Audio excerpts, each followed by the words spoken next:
জানানিম শারদাম দেবীম রামকৃষ্ণম জগদ্গুরুম পাদপদ্মে ত্বয়োশ্রিত্বা প্রণমামি মুহুর্মুহু। পূজনীয় শ্রীযুক্ত মানদাশঙ্কর দাশগুপ্ত মহাশয়ের রচনা শ্রী শ্রীমা শারদামণি দেবী গ্রন্থ থেকে পাঠ। পৃষ্ঠা সংখ্যা 416, পরিশিষ্ট 1। কিন্তু কেন রাখিয়াছেন? কি উদ্দেশ্য? মায়ের সঙ্গে তাহাদের মিল কোথায়? দেখা যায় জীবনের সর্বক্ষেত্রে তারা আজ দাবি মুখর। তাহাদের কাম্য অধিকার প্রতিষ্ঠা, কাম্য মুক্তি, শৃঙ্খল মোচন, পুরুষ জাতির অন্যায় ও অনাবশ্যক অভিভাবকত্বের অবসান, কাম্য স্বাধীনভাবে চলার ক্ষমতা, স্বাধীনভাবে কর্ম করার সুযোগ, স্বাধীনভাবে নিজের পথ নিজে বাছিয়া লইবার উপায়। কিন্তু এই সকলের কোনো কিছু কি শ্রী শ্রী মায়ের কাম্য ছিল?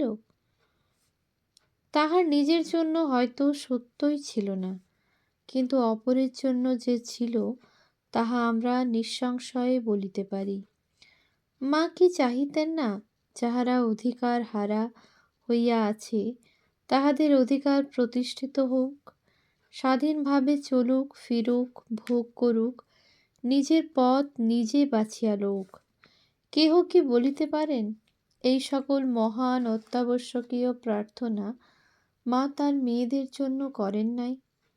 যে মা তাহার সমগ্র জীবন জীব কল্যাণে উৎসর্গ করিয়াছিলেন, তিনি কি শুধু তাহার এই প্রিয় মেয়েদেরই ভুলিয়াছিলেন? অথবা তিনি তাহাদের জন্য শুধু কি সেই প্রাচীনকালের সংকীর্ণ ব্যবস্থায় রাখিয়া গিয়াছেন, সংকীর্ণ গৃহকোণের চিরপরাধীন সংকীর্ণ জীবন? ওই জীবনের যা গৌরব তা মা নিজে দেখাইয়াছেন সত্য, কিন্তু উহার মর্মভেদী আর্তনাদ কি তাহার নিকট সুপরিচিত ছিল না? সমাগত প্রায় নূতন সমাজ জীবনেও তিনি কি উহার সংশোধন বা অবসান চাহেন নাই? প্রশ্ন দুরূহ হইলেও আমাদের ইহার জবাব দিতে হইবে। দেখা যায় শ্রী শ্রী মা এই সকল বিষয়ে তাহার ইচ্ছা বা মতামত কখনো কাহাকেও সাজাইয়া গুছাইয়া বলেন নাই, অথবা বলিয়া থাকিলেও কোনো শ্রোতা তাহা যত্ন লইয়া আমাদের নিকট প্রকাশ করেন নাই। তাহা হইলেও শ্রী শ্রী মায়ের সমগ্র জীবন আমাদের সম্মুখে রহিয়াছে। বিভিন্ন বিষয়ে তাহার বহু উক্তি ও সুস্পষ্ট মতামত আমরা পাইয়াছি, এবং তাহার কর্ম ও উহার ধারার সহিত আমরা পরিচিত। এই সকল বিশেষভাবে আলোচনা করিলে বোঝা যায় যে আমাদের দেশের মেয়েদের বর্তমান পরিবর্তন তাহার অনভিপ্সিত কোনো ব্যাপার নয়, বরং বলা যায় যে তিনি ইহার আবির্ভাব কামনা করিয়াছেন এবং ইহাকে তাহার আশীর্বাদ ও অভ্যর্থনা জানাইয়া গিয়াছেন। এই সিদ্ধান্তের সমর্থনে মায়ের ইতস্তত বিক্ষিপ্ত বহু উক্তির অবতারণা করা আমাদের এই ক্ষুদ্র প্রবন্ধে সম্ভব নহে। তাই সেই চেষ্টা না করিয়া আমরা শুধু তাহার চরিত্রের দুই একটি বৈশিষ্ট্যের দিকে পাঠকের দৃষ্টি আকর্ষণ করিতেছি, এবং তাহা লক্ষ্য করিয়া শ্রী মায়ের জীবনী ও কথা ইত্যাদি পাঠ করিলে তিনি বুঝিতে পারিবেন যে উহা উক্ত সিদ্ধান্ত গ্রাহ্য কিনা। প্রথমত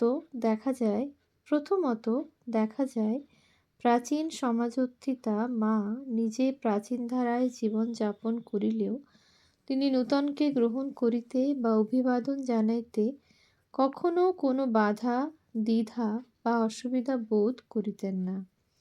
দৃষ্টান্তস্বরূপ 1898 সালে সিস্টার নিবেদিতা, পূর্ব নাম মিস মার্গারেট নোবেল, জাতিতে আইরিশ, যখন মায়ের সঙ্গে কিছুদিন বাস করিবার উদ্দেশ্যে তাহার 10/2 নং বোসপাড়া লেনের বাড়িতে আসেন, তখন গোপালের মা প্রভৃতি অনেকের আপত্তি সত্ত্বেও মা তাহাকে 2 হাত বাড়াইয়া গ্রহণ করেন এবং নিজ কন্যার অধিক স্নেহে তাহাকে কাছে রাখিয়া একেবারে আপন করিয়া লন। অন্য একবার একটি দেশীয় মেম মায়ের সঙ্গে দেখা করিতে আসিয়া মাকে প্রণাম করিতেই মা এসো বলিয়া হ্যান্ডশেক করার ভঙ্গিতে তাহার হাত ধরিয়া অভ্যর্থনা করেন এবং তাহার সহিত কথাবার্তা শেষ হইলে বলেন, তোমার সঙ্গে কথা কয়ে আমি ভারী খুশি, তুমি একদিন মঙ্গলবারে এসো। পরের মঙ্গলবারে মেমটি আসিলে মা তাহাকে যাচিয়া দীক্ষা দেন। অপর একদিন সিস্টার নিবেদিতা ও সিস্টার ক্রিস্টিন শ্রী শ্রী মায়ের আদেশে তাহার নিকট ইউরোপীয় দেশের খ্রিস্টধর্মীয় পদ্ধতিতে বিবাহের বর্ণনা করিতেছিলেন। তখন ওই বিবাহে স্বামী স্ত্রী পরস্পরের সহিত যে প্রতিজ্ঞায় আবদ্ধ হন, তাহা শুনিয়াই মা বলিয়া উঠেন, আহা, কি ধর্ম কথা, কি পুণ্যি কথা! এইরূপ আরও নানা দৃষ্টান্ত পাওয়া যায় এবং ওই সকল হইতে বোঝা যায় যে বিদেশীয় বিজাতীয় বা ভিন্ন ধর্মী হইলেও মা তাহাদের গ্রহণ করিতে বা উহার গুণ স্বীকার করিতে কিছু মাত্র ইতস্তত করিতেন না। এই রূপে সর্বত্র মা নূতনকে অসীম উদারতার সহিত সকল সময় গ্রহণ করিয়াছেন।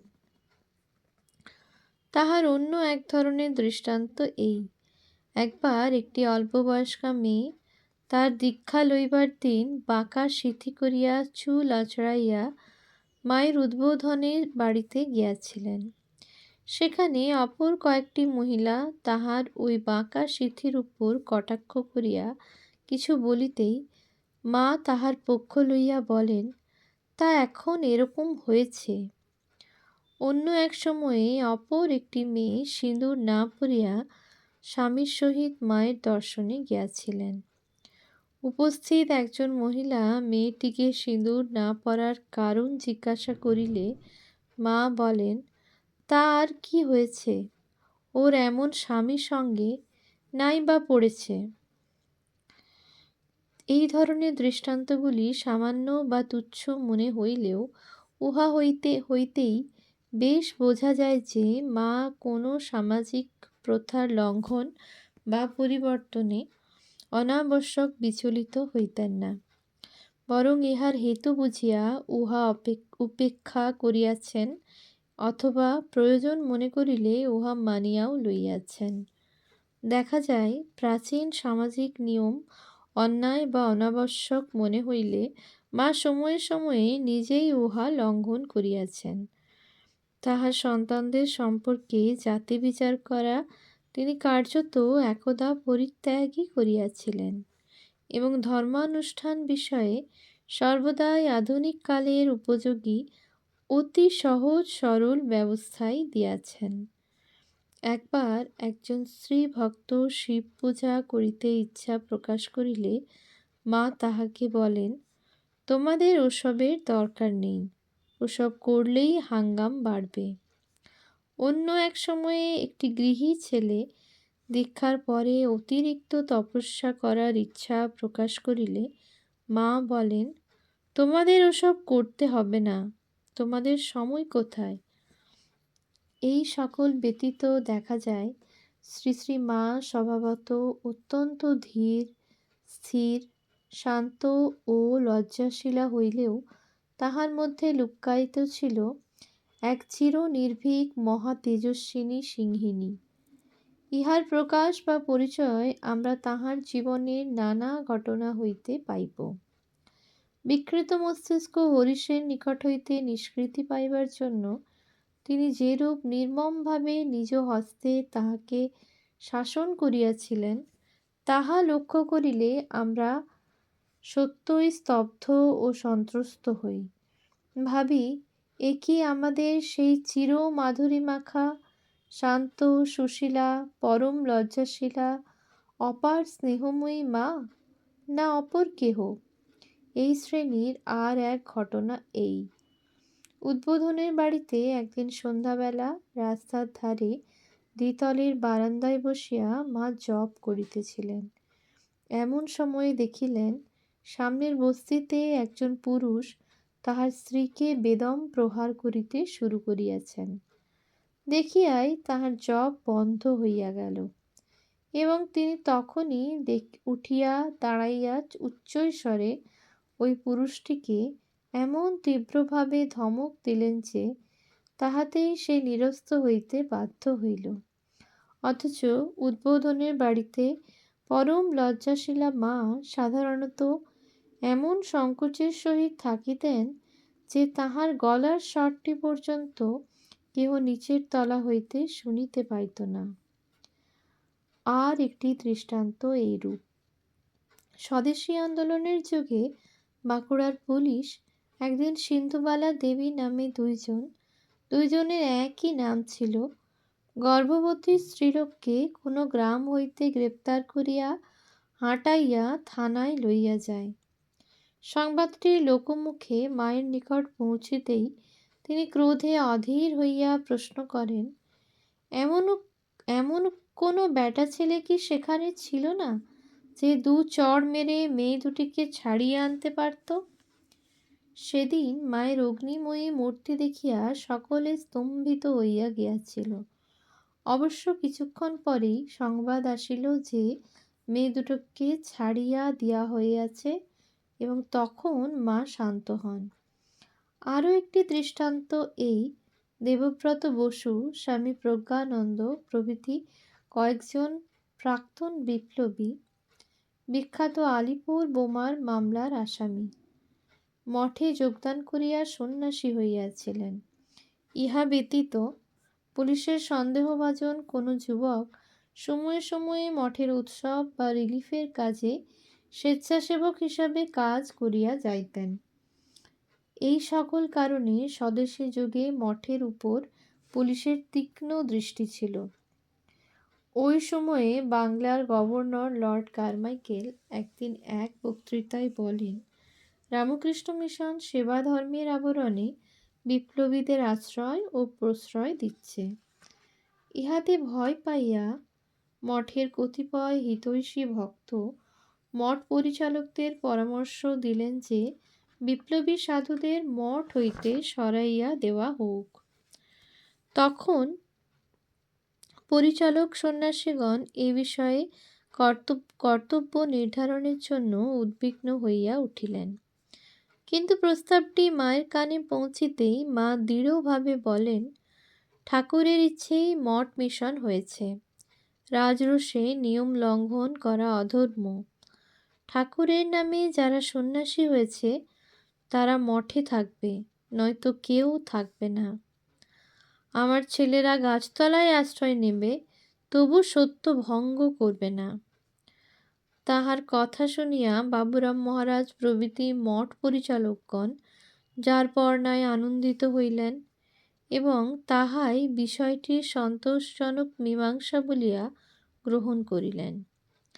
অবশ্য ইহার কিছু পরে স্বামীজীর বন্ধু মিস ম্যাকলাউডের মধ্যস্থতায় স্বামী শারদানন্দজি গভর্নরের সঙ্গে দেখা করিয়া সব বুঝাইয়া বলিলে ঘটনা আর অধিক দূর গড়াইতে পারে নাই। যাহা হোক, উপরে যাহা বলা হইয়াছে তাহা হইতে বোঝা যায় মা কিরূপ উদার, প্রগতি সমর্থক ও শক্তিময়ী মা ছিলেন। সমাগত নবযুগের নূতন মানুষ ও তাহাদের নূতন মন, নূতন ভাব ও নূতন প্রথা ও প্রয়োজনগুলিকে নির্ভয়ে ও মুক্ত প্রাণে অভ্যর্থনা বা সমর্থন করিতে তিনি কিছু মাত্র ইতস্তত করিতেন না এবং সকল বিষয়েই তিনি নবযুগোপযোগী ব্যবস্থা দিতেই সর্বদা সচেষ্ট থাকিতেন। ওম শান্তি শান্তি শান্তিঃ। হরিঃ ওম তৎসৎ। শ্রীরামকৃষ্ণার্পণমস্তু।